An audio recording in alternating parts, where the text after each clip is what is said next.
Eu queria estar falando hoje a respeito do amor de Deus, outra vez. Não me canso de vos falar as mesmas coisas. E eu gosto muito de falar do amor porque, como eu disse semana passada, eu fui alcançado por esse amor. E quando eu fui alcançado por esse amor, a minha vida mudou. E eu tenho certeza que se você foi alcançado por esse amor também, a sua vida ela mudou já também. E se você não foi alcançado ainda, eu creio muito que nesses dias que nós estamos ministrando a respeito do amor de Deus, você será alcançado. Se você não foi alcançado semana passada, eu creio que hoje é o seu dia. Hoje é o dia que Ele vai te tocar, hoje é o dia que Ele vai mudar a sua vida. E você que está na sua casa, acredite nisso, creia nessa palavra. Porque é impossível nós nos encontrarmos com Jesus, o seu amor, e continuarmos sendo a mesma pessoa. E continuarmos tendo a mesma vida. Só que o problema é que quando nós nos encontramos com o amor de Deus, o amor de Jesus, é algo que é automático, parece que nós queremos sempre estar fazendo algo para que eu ame. Como vou explicar? Eu preciso fazer algo para mostrar para Deus que eu amo a Ele. Eu preciso jejuar, eu preciso orar, eu preciso ler a Bíblia. E isso tudo não é para mostrar, não pode ser para mostrar para Ele que eu amo. Isso tem que ser um reflexo do amor que Ele tem por mim, não do meu amor por Ele. Será que você consegue entender isso? A maioria das pessoas, elas querem ler a Bíblia, orar, jejuar, fazer promessas, porque elas querem mostrar para Deus que amam a Deus, como se Ele precisasse de alguma prova. Mas isso tudo que eu disse, uma leitura bíblica, um jejum, uma oração, isso tudo que eu disse não é reflexo do nosso amor por Deus, é reflexo do amor dele por nós. E aí está o nosso erro, nós queremos mostrar para Deus que o amamos. Porém o amor não consiste naquilo que eu sinto por Deus, mas naquilo que Ele sentiu por mim. Isso é o amor. E é disso que nós estamos falando aqui nesses últimos domingos, nessas últimas semanas. Quanto mais eu sei que Deus me ama, mais eu amo Ele. É automático. Olha o que diz esse texto de 1 João. Eu vou falar de novo de 1 João, tá? No capítulo 4. Então aí você fala assim, de novo 1 João capítulo 4. Meu irmão, leia 1 João. Você vai ficar apaixonado por Jesus se você ler a carta de 1 João. Olha o que diz esse texto, 1 João capítulo 4, versículo 16. Assim conhecemos o amor que Deus tem por nós e confiamos nesse amor. Porque Deus é amor. Ele não ama, entenda, Ele é o amor. Deus é amor. E aquele que permanece no amor, permanece em Deus, e Deus permanece nele. E dessa forma o amor está aperfeiçoado entre nós, para que no dia do juízo tenhamos confiança. Olha o que diz esse texto, para que no dia do julgamento, do juízo, nós tenhamos confiança. Quer dizer, nós não teremos medo diante de Deus. Quantas pessoas estão com medo de Deus do dia do juízo? Tem medo de morrer porque tem medo de no dia do juízo ser mandado para o inferno. Esse texto fala assim, dessa forma o amor está aperfeiçoado entre nós. Que forma? Da forma que eu acabei de falar. Eu estou nele, ele está em mim. Mas por que ele está aperfeiçoado em nós? Para que no dia do juízo nós tenhamos confiança. Nós entremos na presença dele de cabeça erguida, sem ter o que ter medo. Ele continua, porque nesse mundo somos como ele. Nesse mundo somos iguaizinhos a Jesus. Olha o 18, no amor não há medo. Repita comigo aí na sua casa, no amor não há medo. Pelo contrário, o perfeito amor expulsa o medo. Quantas pessoas estão com medo? Aliás, que nós cancelamos o culto presencial essa semana porque eu percebi que algumas pessoas estavam com muito medo de vir ao culto. É com uma conversa aqui num grupo ali, grupo aqui, eu acabei percebendo o quê? Que muitas pessoas estavam com medo de vir ao culto, com medo de adquirir a doença aqui nesse lugar. Nós estamos tomando todo o cuidado. Meu irmão, se você vir aqui, se você estiver num culto aqui, você vai ver que nós estamos com a distância das cadeiras, 1,5 metro, tem álcool gel espalhado na igreja inteira. Nós estamos usando máscara, todo mundo sentado, né? Quando tem pessoas aqui, todo mundo com máscara sentado. Mas mesmo assim as pessoas estão com medo. Por que elas estão com medo? Porque elas não entenderam o amor ainda. Porque aqui fala no amor não há medo, pelo contrário, o perfeito amor expulsa o medo. Quer dizer, onde chega o amor de Deus não há lugar para o medo, não tem como dividir. Você consegue entender isso? Não tem como dividir o mesmo espaço, o amor e o medo. Por quê? Porque o medo supõe castigo. Esse é o ponto principal que nós estamos vivendo hoje. Todo mundo está com medo desse vírus, por quê? Porque supõe um castigo de Deus. Deus está irado lá em cima e mandou um vírus mortal para exterminar a raça humana.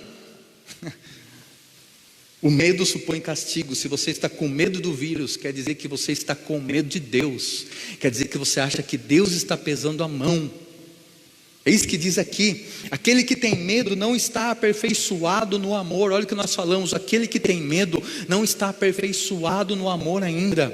E daí chega o versículo que eu amo de paixão, que nós o amamos porque Ele nos amou primeiro. Não é tremendo esse versículo? Nós o amamos porque Ele nos amou primeiro. Quanto mais eu sei que Deus me ama, mais eu amo Ele. Mais. Esse versículo é para afirmar no seu coração o quanto Ele te ama. Esse versículo é para tocar no seu coração e te mostrar o quanto Deus te ama. Ele te amou primeiro, e é por isso que você é capaz de amá-lo. Olha, vem uma pergunta: como que eu vou saber que Ele me ama? Como vou saber que Deus me ama? Olha esse texto de João capítulo 1, versículo 18. João 1, 18. Ninguém jamais viu a Deus, mas o Deus unigênito que está junto do Pai o tornou conhecido. Ninguém jamais viu a Deus. Como Ele ficou? Como nós vimos a Deus então? No Filho. Como eu vou saber que Ele me ama? No Filho. Ele me ama tanto, Ele te ama tanto, que Ele deu aquilo que era mais precioso que Ele tinha por mim e por você. O Filho, Jesus. Olha esse texto que está lá em Colossenses 1,15. Colossenses 1,15. Ele, Jesus, é a imagem do Deus invisível, o primogênito de toda a criação.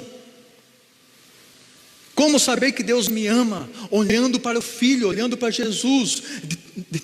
Eu nunca vi Deus, ninguém jamais conseguiu enxergar a Deus. Como ver Deus? Em Cristo, nas suas atitudes. Jesus é o amor andando na terra. Jesus, quando Ele veio, Ele era o amor andando na terra. O amor passando pelas cidades. O amor em busca daquele que não tinha amor. Consegue entender isso? Olha o Evangelho de Lucas, no capítulo 15, versículo 1. Lucas 15, 1. Coloca isso. Olha o que diz esse texto. Todos os publicanos e pecadores estavam se reunindo para ouvi-lo. Esse texto diz que todo mundo que não prestava, todo mundo que não tinha valor algum, todo mundo que era julgado pela sociedade, o que eles estavam fazendo? Eles estavam se reunindo para ouvir Jesus. Já ouviu aquele ditado que fala que as más companhias corrompem acho que é bons costumes isso? As más companhias corrompem os bons costumes.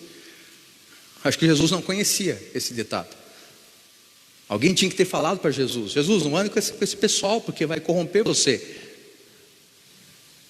Todos os publicanos e pecadores estavam se reunindo para ouvir Jesus. Onde Jesus ia, chovia de gente que não prestava, chovia de gente que era expulsa da sociedade, que era ignorada pela sociedade. E aí os religiosos da época, os fariseus, os homens que entendiam da palavra, eles se reuniam para criticar Jesus. Não é esse cara que fala que é filho de Deus? Olha com quem ele anda. E aí Jesus, ouvindo o que eles falavam, esse texto fala, é Jesus olhando para o pensamento deles, Jesus entrando na mente deles e vendo o que eles estavam pensando, ele conta uma historinha. Agora vamos para o versículo número 4, aí em Lucas mesmo. Ele fala assim: ele faz uma pergunta que ele faz para todo mundo: qual de vocês que possuindo, indo 100 ovelhas, qual de vocês que possuindo 100 ovelhas e perdendo uma, não deixa as 99 no campo e vai atrás da ovelha perdida até encontrá-la? Ele faz uma pergunta que é ilógica: qual de vocês, você tem 100 ovelhas, aí uma escapa do curral, aí sabe o que ele fala? Qual de vocês que se acontecer isso, você não vai atrás de uma e deixa as 99? Meu irmão, se você parar para pensar, ninguém vai fazer isso. Por que ninguém vai fazer isso? Por que ninguém vai fazer isso? Porque a que se perdeu foi uma, você tem 99 ainda, e se você for atrás de uma e as 99 sumirem, escaparem também? Todo mundo vai querer o quê? Proteger as que ficaram, sim ou não? Claro, isso é lógico. Jesus faz uma pergunta ilógica, ele fala assim: qual de vocês aqui, se perder uma ovelha, você deixa as 99 para trás, deixa elas lá e vai atrás de uma? A resposta é: ninguém faz isso. Por quê? Porque o amor não é normal. Aí ele continua: e quando a encontra, coloca alegremente sobre os ombros e vai para casa. Ao chegar, reúne seus amigos e vizinhos e diz: alegre-se comigo, porque eu encontrei a minha ovelha perdida. Sabe o que eu vejo nesse texto? Eu vejo o seguinte: que o amor arrisca tudo. O amor arrisca, deixando para trás as 99, indo atrás de uma. O amor arrisca tudo, o amor se lança no escuro. Quantos de nós já fizemos loucura porque amava? Fizemos coisas ilógicas porque amava.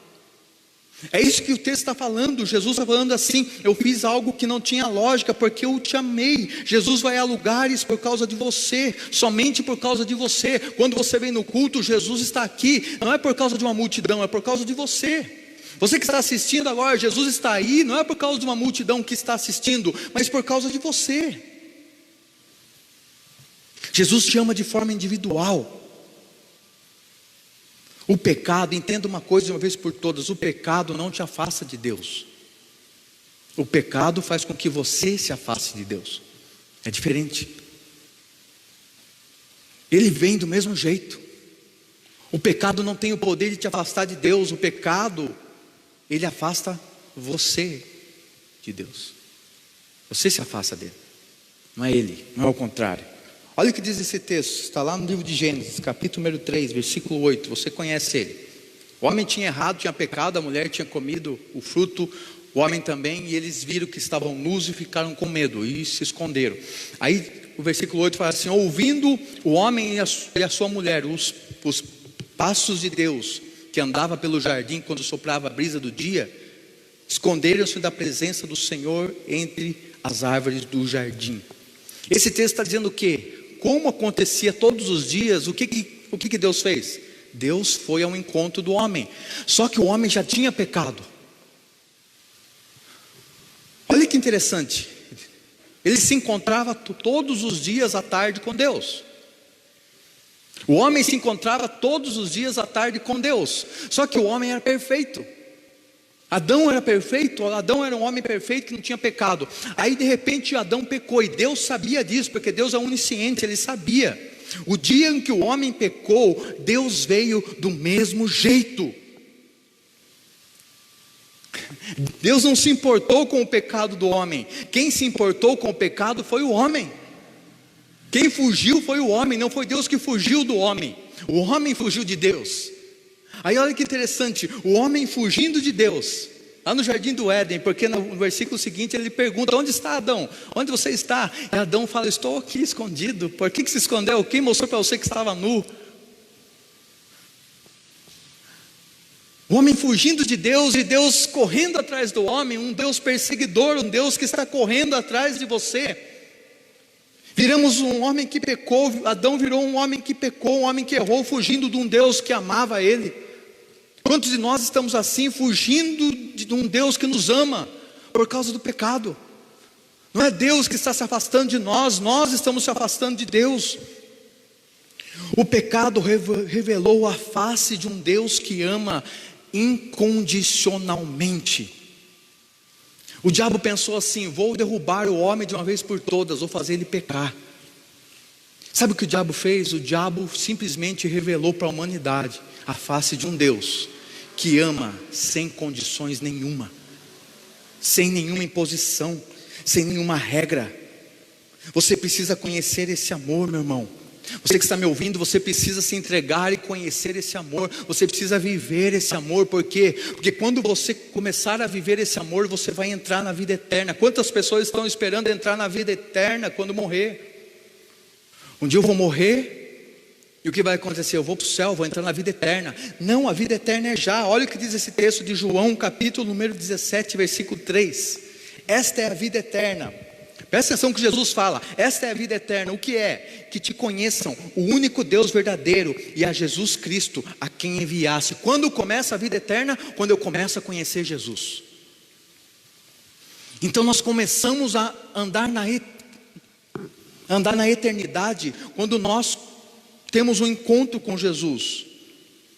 Deus te ama de uma forma que você não imagina. Deus te ama de uma forma absurda. Ele te ama de uma maneira tão grande que Ele morreu no seu lugar. O amor que morreu no seu lugar. O amor que tomou o seu lugar. Olha esse texto, Evangelho de Marcos, capítulo 1. Vamos ver primeiro o versículo 40 e 41. Evangelho de Marcos, capítulo 1, versículo 40. Um leproso aproximou-se de Jesus e suplicou-lhe de joelhos: se quiseres, podes purificar-me. Cheio de compaixão, Jesus estendeu a mão, tocou nele e disse: quero, seja purificado. Jesus está entrando numa cidade logo de manhã, e um leproso, um homem afastado de uma sociedade. A sociedade ele não podia estar junto com a sociedade, ele não podia estar dentro da cidade. Entenda que o leproso estava para fora da cidade. Por que ele estava para fora? Porque ele não podia entrar dentro da cidade por causa da lepra dele. Ele chega para Jesus e fala assim, ele conhecia Jesus, olha que ele fala: se você quiser, você pode me curar. Jesus fala assim, imediato, de pronto: eu quero, seja curado. Sabe o que acontece? O leproso é curado. E o que mais acontece? Ele vai até a cidade. Agora ele entra onde ele não podia entrar. O leproso tem um encontro com Jesus, e agora ele consegue entrar onde ele não podia entrar. E os sacerdotes viram que ele estava curado. Ali estava o milagre. O leproso agora tinha acesso aonde ele não tinha antes. Agora olha o versículo número 45. Ele, porém, saiu e começou a tornar público esse fato. Ele começou a tornar público esse fato, espalhando a notícia. Agora presta atenção: por isso Jesus não podia mais entrar publicamente em nenhuma cidade, mas ficava fora em lugares solitários.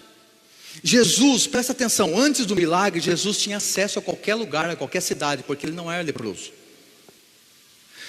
E o leproso não tinha acesso à cidade, porque ele era leproso. Agora Jesus operou um milagre, Jesus curou o leproso. Agora o leproso tem acesso à cidade e Jesus não pode mais entrar na cidade. O que Jesus fez aqui? Jesus trocou de lugar com o leproso. Jesus assumiu o lugar do leproso, e o leproso assumiu o lugar de Jesus. Agora o leproso pode entrar, ele pode caminhar livremente por onde ele quiser, porque Jesus teve um encontro com Jesus, e Jesus tomou o lugar do leproso. Não que ele ficou leproso, mas agora ele não pode mais entrar em nenhuma cidade. Foi isso que Deus fez com você. Jesus pega o lugar que eu merecia e me coloca onde eu não mereço. Que lugar que é esse que Ele me colocou? O lugar dEle.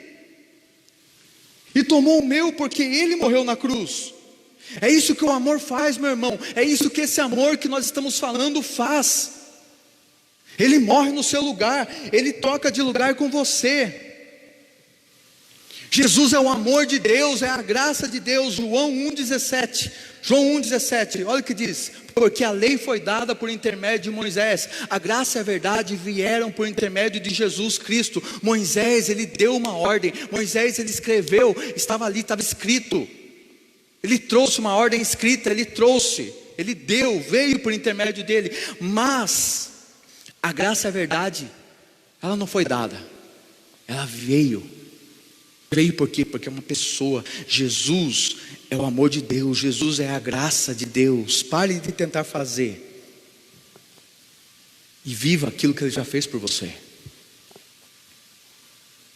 É simples assim. Olha o que diz lá no livro de Gálatas, capítulo 5, versículo 16. Estou dando bastante referências para você ver, para você entender o que a Bíblia diz a respeito desse amor. Por isso digo, vivam pelo Espírito, de modo nenhum satisfarão os desejos da carne. Meu irmão, quantos de nós não temos uma luta diária? Nós acordamos pensando em não pecar. Acordamos pensando assim: hoje eu não vou pecar, hoje eu não vou errar, hoje eu não vou errar o alvo, não, hoje eu vou ser forte. Nós acordamos com o pecado na cabeça. Você percebeu disso? Percebeu isso já? Quantos de nós acordamos tentando ser uma pessoa melhor, tentamos nos esforçar naquele dia para ser uma pessoa melhor? Mas esse texto fala o quê? Por isso digo, vivam pelo Espírito, e de modo nenhum satisfarão os desejos da carne. Como que eu tenho que acordar então? Não posso acordar pensando em não pecar. Eu tenho que acordar pensando em viver a vida de Cristo no Espírito. Assim tem que ser a minha manhã, o primeiro pensamento da manhã. Esqueça o pecado, meu irmão, esqueça que você é homem, esqueça que você é falho. Levante falando para você mesmo: hoje eu vou viver a vida de Cristo pelas ruas dessa cidade. Hoje eu vou viver no Espírito, e de modo nenhum eu vou satisfazer os desejos da minha carne, de modo nenhum. Se eu viver pelo Espírito, não tem chance de eu pecar. Não tente parar de pecar, simplesmente viva a vida de Cristo. Que o pecado nem passe pela sua cabeça. Romanos 8, 29. Porque aquele que de antemão conheceu, também os predestinou para serem conforme a imagem do seu Filho, a fim de que ele seja o primogênito entre muitos irmãos. Aqueles que de antemão conheceu, Ele te conhecia, meu irmão. Ele te gerou antes de você existir. Ele deu um destino para você. Que destino é esse? Você ser igualzinho a Ele pelas ruas da sua cidade, sem nenhuma diferença. Você simplesmente é o alvo do amor de Deus. Sabe o que aconteceu com Deus? Deus, Ele... Por isso que eu vivo falando, você não é um acidente. Sabe por quê?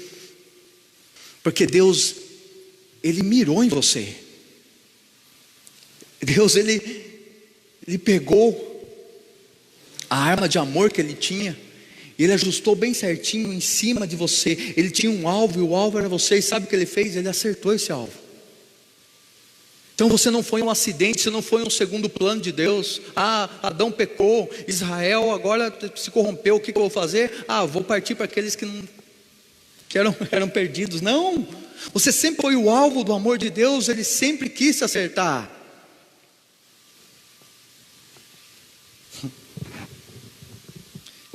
Você está pronto para receber aquilo que você não merece? Porque é isso que o amor faz: te dá aquilo que você não merece. Não merece. Jesus tomou o nosso lugar.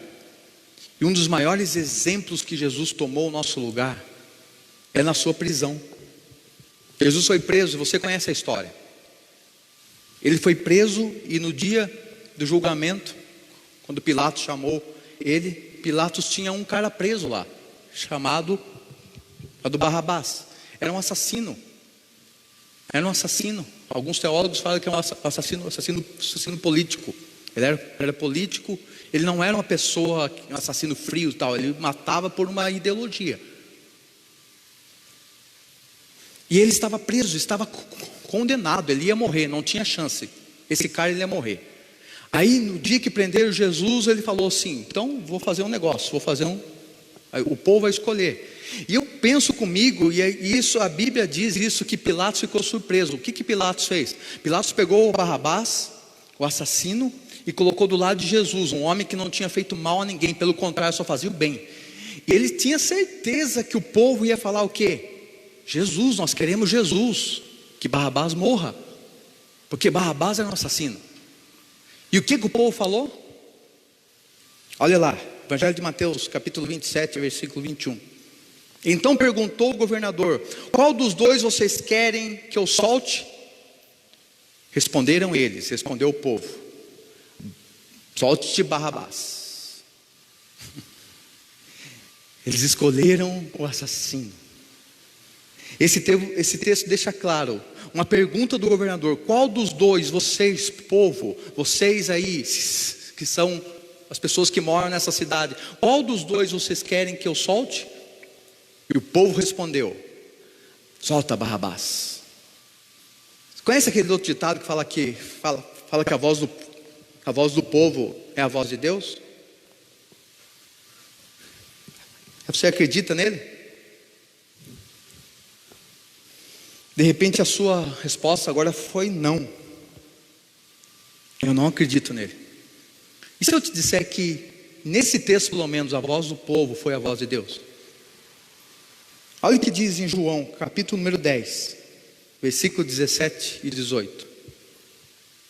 Por isso que meu pai me ama, porque eu dou a minha vida para retomá-la. Olha o 18. Ninguém a tira de mim, ninguém tem o poder de me matar, ninguém tem o poder de me condenar, ninguém tem o poder de me levar para a cruz, mas eu a dou por minha espontânea vontade, e tenho autoridade para dá-la e para retomá-la. Essa ordem eu recebi do meu Pai. O povo pensou que tinha condenado Jesus, mas não, foi Deus que condenou Jesus aqui. Lembra em Isaías? Porque Deus agradou em moê-lo. Deus ficou feliz em moer seu filho, por quê? Porque ele te via agora assistindo essa live, ele te via sentado aí na sua casa, ele te via e por isso ele se agradou. Nesse texto a voz do povo era a voz de Deus. Mas é injusto condenar Jesus, mas é injusto matar Jesus. Meu irmão, a injustiça do homem é a justiça de Deus revelada no amor. E esse texto mostra isso, porque na visão do homem, o que aconteceu com Jesus aqui foi injusto. Jesus somente amou, só fez o bem, e eles escolheram um assassino. Mas a injustiça do homem é a justiça de Deus revelada no amor. Esse texto deixa claro. Nesse texto a voz do povo era a voz de Deus. Jesus foi até o limitado, meu irmão, para falar: eu te amo. Jesus passou dos limites para falar: eu te amo. O governador Pilatos teve que tirar a culpa de um assassino e colocar em Jesus. Você parou para pensar nisso? O assassino foi solto aqui. O assassino ganhou liberdade aqui, meu irmão. Pilatos substituiu a culpa de Barrabás pela inocência de Jesus. Aquele que era culpado agora é inocente, aquele que era inocente agora é culpado. Novamente um texto mostrando que Deus assumiu o seu lugar, que Deus morreu por você na cruz, que o amor substituiu você. Novamente um texto mostrando aos seus olhos como Ele te ama. Entenda, Pilatos era o governador, Pilatos era o cara que mandava, ninguém poderia questionar uma ordem dele. Pilatos poderia matar tanto Barrabás como Jesus, ele não precisava fazer uma troca. Ele simplesmente não precisava fazer uma troca. Ele poderia condenar os dois, mas era necessário que houvesse uma substituição.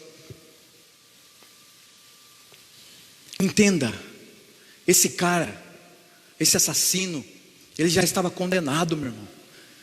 Havia uma cruz que era sob medida para ele. Você está vendo essa cruz aqui, ó? Havia um negócio como esse aqui, havia um instrumento como esse aqui, que era sob medida para Barrabás. O que é sob medida?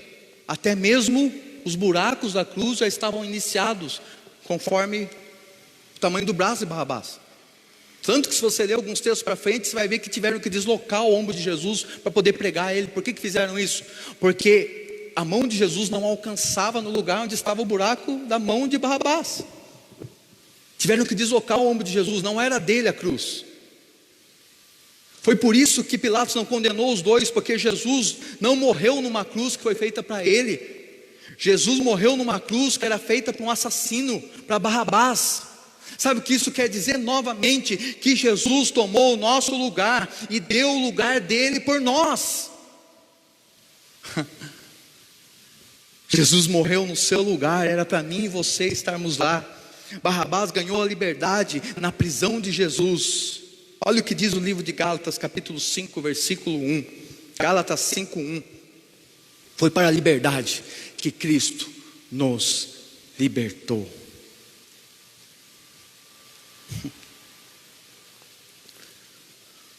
Irmão, diante de tudo isso que você está ouvindo, Ele está falando para você: foi para a liberdade que eu te libertei, meu filho. Eu assumi toda a sua culpa.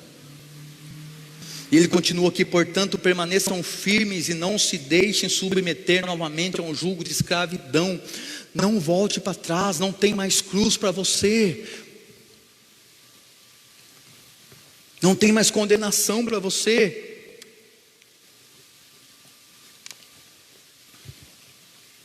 Não tem mais castigo para você, não tem castigo para você, meu irmão. Por quê? Porque Jesus já foi castigado no seu lugar. Aí você querendo me questionar de todo jeito, você querendo achar uma desculpa para você fazer as coisas para Deus, talvez você fale assim: agora eu vou te pegar, Rodney. Você está falando que não existe mais cruz, que não existe mais, não tem que levar mais cruz nenhuma. Então, e aquele texto que está lá no Evangelho de Mateus, capítulo número 16, versículo 24. Olha o que diz Mateus 16, 24. Então Jesus disse aos seus discípulos: se alguém quiser me acompanhar, negue-se a si mesmo, tome a sua cruz e me siga.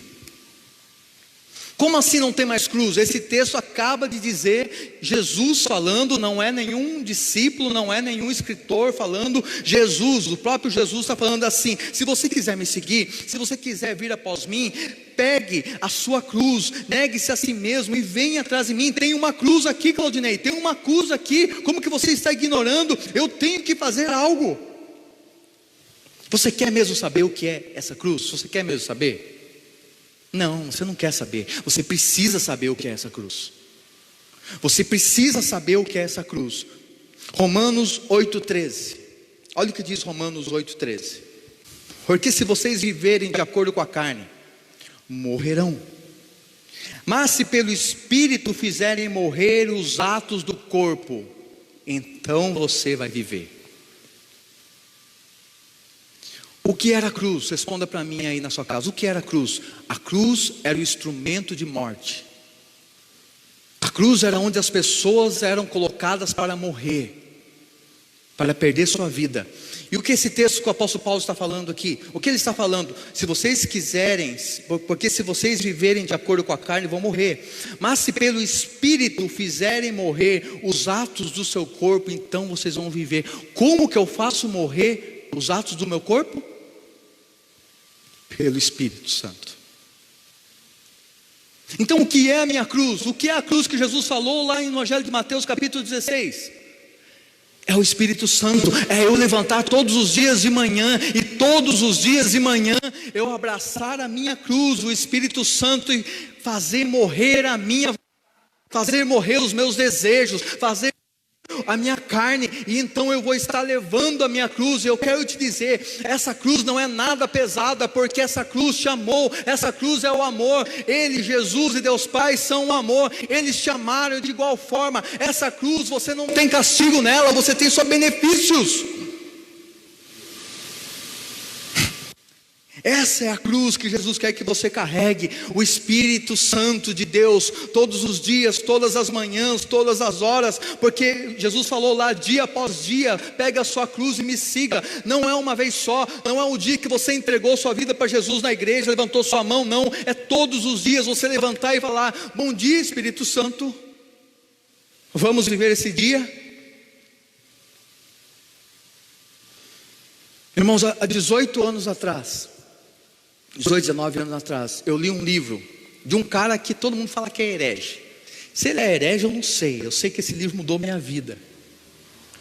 Que chamava justamente isso.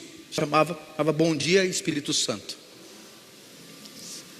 Eu não sei se você lê esse livro, não sei se vai mudar a sua vida. Eu sei que a minha mudou. Eu não conhecia, eu simplesmente não conhecia o Espírito Santo. Eu conhecia Jesus. Eu tive um encontro com Jesus, eu me converti de verdade, mas eu não sabia quem era o Espírito Santo. Então eu li um livro chamado Bom Dia Espírito Santo. E naquele livro falava coisas tão absurdas que eu comecei a falar para mim: não é verdade esse negócio, não é possível que seja verdade. E sabe o que eu falei com Deus? Sabe o que eu fiz com Deus? Eu falei: Deus, é o seguinte, se isso aqui que esse cara está falando aqui, se for verdade, eu quero. Então eu vou começar a fazer exatamente o que ele está falando que ele fez aqui. E se for verdade, vai acontecer. Eu comecei a fazer umas loucuras, meu irmão. Umas loucuras de, sabe, você começar a orar meia-noite e amanhecer o dia orando. E o outro dia eu tinha que trabalhar. Um serviço pesado que eu tinha. Tinha que descarregar a caminhão de areia, de cimento na cabeça. E sem dormir a noite inteira. E teve uma vez que eu fiquei dias assim, uns 5 dias sem dormir, sem pregar o olho. Por quê? Porque eu trabalhava durante o dia e à noite, lá por 11 horas, meia-noite, eu começava a orar. Eu ia para o quintal da minha casa, nessa época eu não era casado ainda, né? Quintal da casa da minha mãe tinha muita árvore. Eu ia lá para o fundo da casa assim e começava a orar.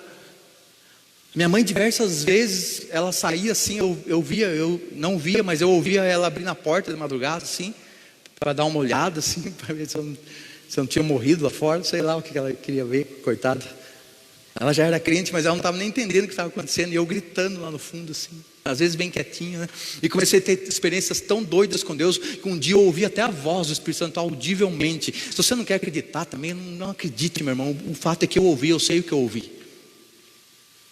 E aí eu descobri que é possível você levantar todos os dias, ou nem dormir, e falar assim: bom dia Espírito Santo, vamos andar na rua de Itararé hoje? Bom dia Espírito Santo, vamos fazer milagres hoje? Bom dia Espírito Santo, vamos viver a vida de Cristo hoje? Bom dia Espírito Santo, você é bem-vindo na minha vida? Bom dia Espírito Santo, mata agora todos os desejos da minha carne para esse dia e vamos viver juntos? É possível, porque o amor morreu no seu lugar. E agora a vida que você vive não é mais a sua, mas a vida de Cristo. Você precisa entender isso, meu irmão. O amor e a graça te mostra e te transforma naquilo que você realmente é. Para nós encerrarmos, 2 Coríntios capítulo 3, versículo 15 até o 18. De fato, até o dia de hoje, quando Moisés é lido, um véu cobre os seus corações. Está falando do povo de Israel aqui. Quando eles lêem a lei, um véu cobre os seus corações. Eles não conseguem receber o amor de Jesus. Mas quando alguém se converte ao Senhor, o véu é retirado. Ora, o Senhor é Espírito. O Senhor é o quê? É Espírito. Ora, o Senhor é Espírito. E onde está o Espírito do Senhor? Ali a liberdade. Você é livre, meu irmão. Agora olha o 18. 18 é para acabar. E nós, todos nós, que com a face descoberta contemplamos a glória do Senhor, segundo a sua imagem, estamos sendo transformados com glória cada vez maior, a qual vem do Senhor, que é o Espírito. Há uma versão que diz: e nós, com a face descoberta, contemplamos como em espelho a face do Senhor. Uma pergunta para você: quando você olha para o espelho, o que você vê? O seu reflexo, não é? Você vê você.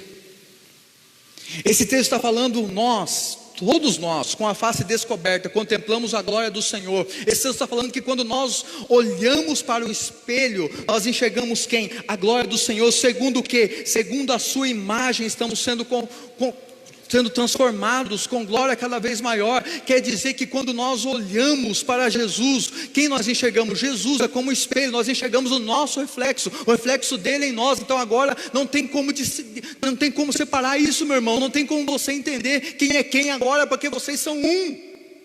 O amor morreu por você, o amor deu a vida por você, para que vocês fossem um nele.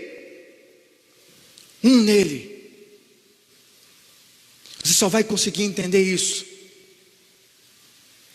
quando você entender o que o amor de Deus fez por você.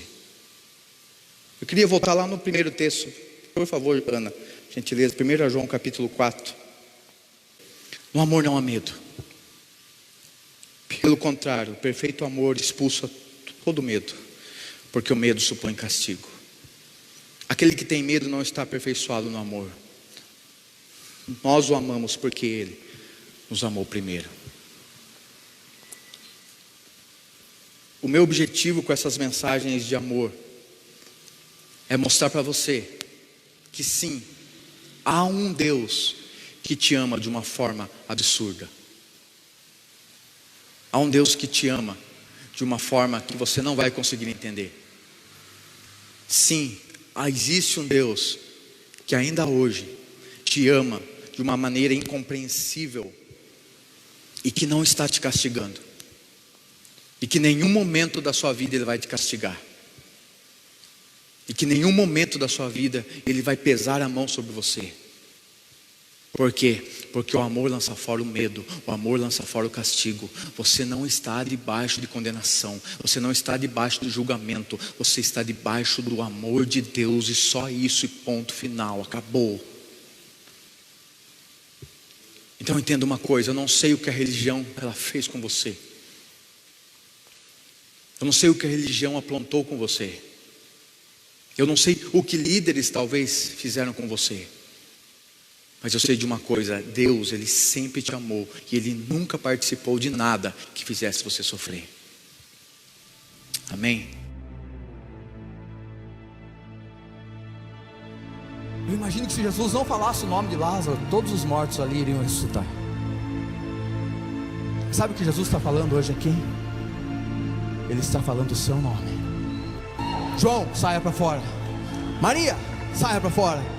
Pedro, saia para fora. Bill, saia para fora. Tom, saia para fora. Claudinei, saia para fora. Silvana, saia para fora. Seja lá qual for o seu nome, Ele está chamando você, meu irmão. Não fique pensando, essa mensagem é para aquele que não veio. Ah, fulano tinha que estar aqui. Não, fulano não tinha que estar aqui. Você está aqui, Ele está falando com você. É com você que Ele quer falar. É você que Ele quer colocar a vida dele, a vida de Cristo em você, em mim, em você, porque eu e você vamos fazer a diferença na nossa cidade, no nosso estado, no nosso país, no mundo.